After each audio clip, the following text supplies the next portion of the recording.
you, I have this request," it began. "Do not give in to snivelling, keep steady, and try with dignity to endure the unpleasant separation honestly."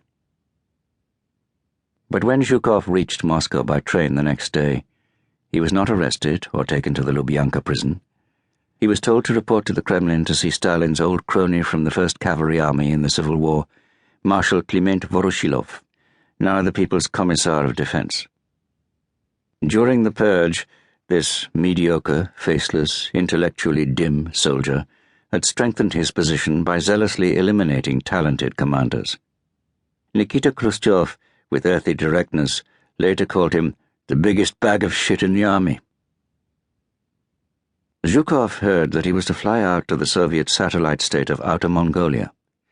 There he was to take command of the 57th Special Corps, including both Red Army and Mongolian forces, to inflict a decisive reverse on the Imperial Japanese Army. Stalin was angry that the local commander seemed to have achieved little.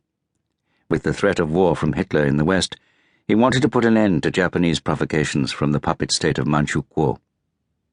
Rivalry between Russia and Japan dated from Tsarist times, and Russia's humiliating defeat in 1905 had certainly not been forgotten by the Soviet regime. Under Stalin, its forces in the Far East had been greatly strengthened. The Japanese military were obsessed by the threat of Bolshevism, and ever since the signature in November 1936 of the Anti-Comintern Pact between Germany and Japan, tensions on the Mongolian frontier had increased between Red Army frontier units and the Japanese Kwantung Army. The temperature had been raised considerably by a succession of border clashes in 1937, and the major one in 1938, the Changku-Fang incident at Lake Khasan, 110 kilometers southwest of Vladivostok. The Japanese were also angry that the Soviet Union was supporting their Chinese enemy, not just economically, but also with T-26 tanks, a large staff of military advisors, and volunteer air squadrons. The leaders of the Kwantung Army became increasingly frustrated with the Emperor Hirohito's reluctance in August 1938 to allow them to respond to the Soviets in massive force. Their arrogance was based on the mistaken assumption that the Soviet Union would not strike back. They demanded carte blanche to act as they saw fit in any future border incidents. Their motives were self-interested. A low-level conflict with the Soviet Union would force Tokyo to increase the Kwantung Army, not reduce it. They feared that some of their formations might otherwise be diverted south to the war against the Chinese nationalist armies of Chiang Kai-shek. There was some support for the aggressive views of the Kwantung leadership within the Imperial General Staff in Tokyo, but the Navy and the civilian politicians were deeply concerned. Pressure from Nazi Germany on Japan to regard the Soviet Union as the main enemy made them most uneasy.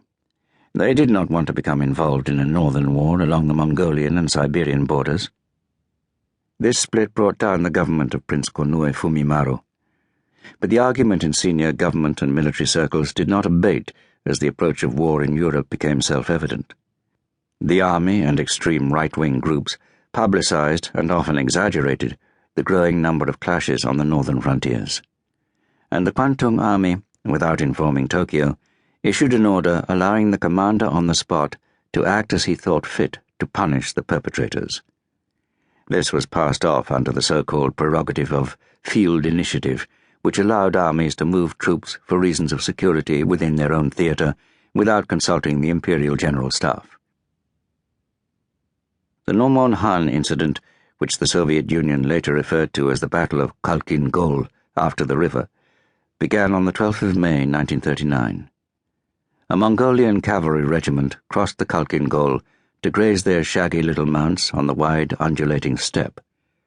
They then advanced some 20 kilometers from the river, which the Japanese regarded as the border, to the large village of Nomon Han, which the Mongolian People's Republic claimed lay on the frontier line. Manchurian forces from the Kwantung Army pushed them back to the Khalkhin Gol.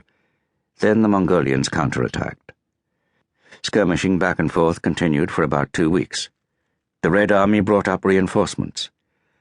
On the 28th of May, the Soviet and Mongolian forces destroyed a Japanese force of 200 men and some antiquated armored cars.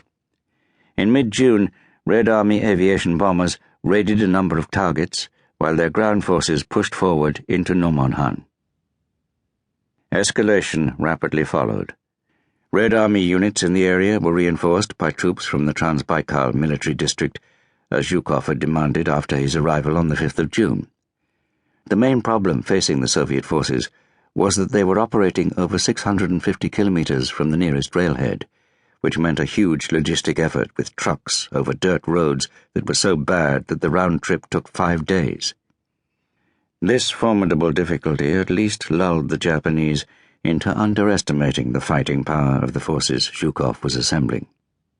They sent forward to Nomonhan the 23rd Division of Lieutenant General Komotsubaro Michitaro and part of the 7th Division. The Kwantung Army demanded a greatly increased air presence to support its troops.